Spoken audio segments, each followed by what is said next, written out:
Hi guys! Welcome sa ating channel.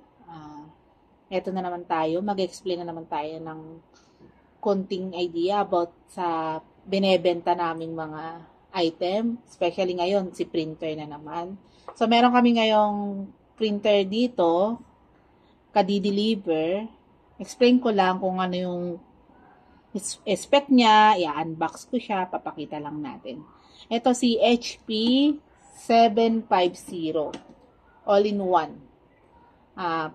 Printer, scanner, copier, wifi na po siya, and then hanggang long size na po yung kaya niyang i-xerox at saka i-scan.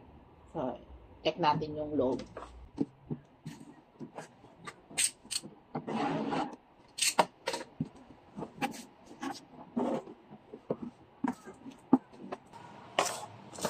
So, ang laman po nung box ni HP 750, ito, yung isang set ng ink. Ito po.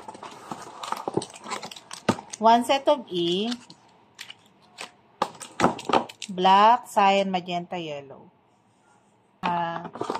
Power cord. Tapos, connector, laptop or computer. Manual. Wala po siyang installer. So, kung gusto niyo po siyang install, download na lang po sa mismong website niya. Ayan.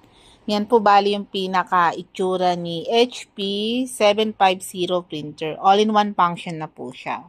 Pag gusto niyo pong mag-xerox ng hanggang legal size, xerox, photocopy, or scanning, papascan kayo dito po. Ayan.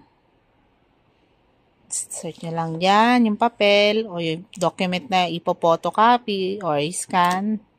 Tapos lalabas po dito sa ilalim. Ayan. Tapos dito po sa ilalim. Ayan.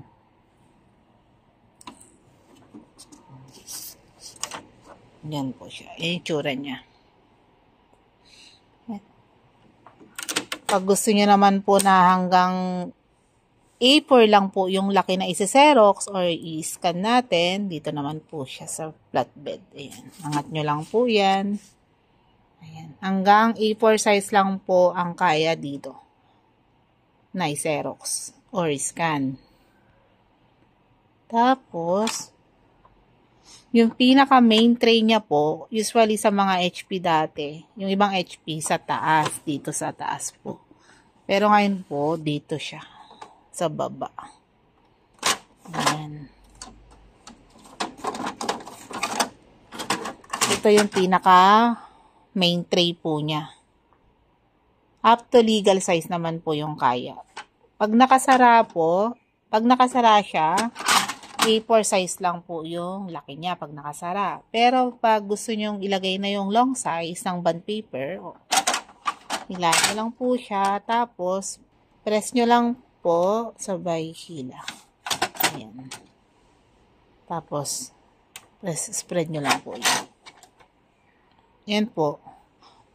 Tapos, pwede naman po i-close ng ganyan. Pag gusto nyo naman pong ibalik, press nyo lang din ulit po. Tapos, pabalik na siya. Para mag-close. Ayan.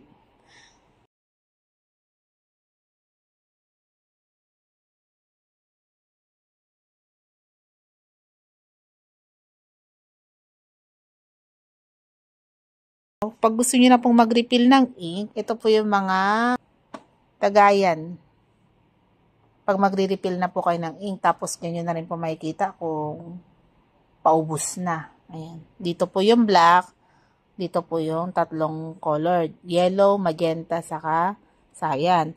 Para po malaman, kung mag-angat, angat nyo lang po ito. Kung gusto nyo mag-refill, angat nyo siya. Ayan. Yan yung pinaka-itsura ng lagayan ng ink po niya. Dito po yung black. Yan, secured na secured. Yan, black po. Tapos dito naman po yung colored. Ayan. Yellow, magenta, at saka cyan. Ayan po. Mga refillable na po siya.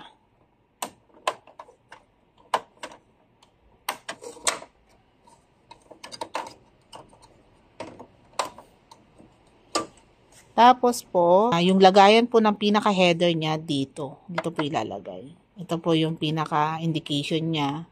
Dito po sa side na to, yun yung tricolored na header. Tapos sa may bandang kanan po, yung black header. Ayan po. Yan ilalagay. In case man po nagkaroon ng paper jam, dito po hilahin yung papel. Ayan.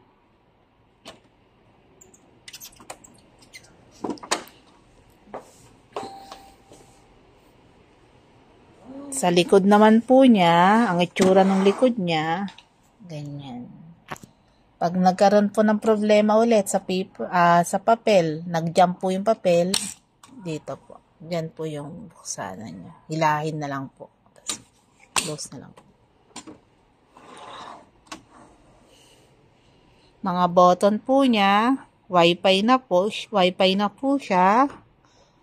Cancel button, power button, and saka po yung sa header niya. Tapos ito po yung pinaka LCD screen niya. Ayan po. Si HP 750, all-in-one na po. Printer, scanner, copier, Wi-Fi, bottle type, up to legal size na po. Compatible po siya kay Mac at saka kay Windows operating system. Sa mga naghahanap po ng all-in-one na Wi-Fi na and then up to legal size, ito po si HP 750. Thank you.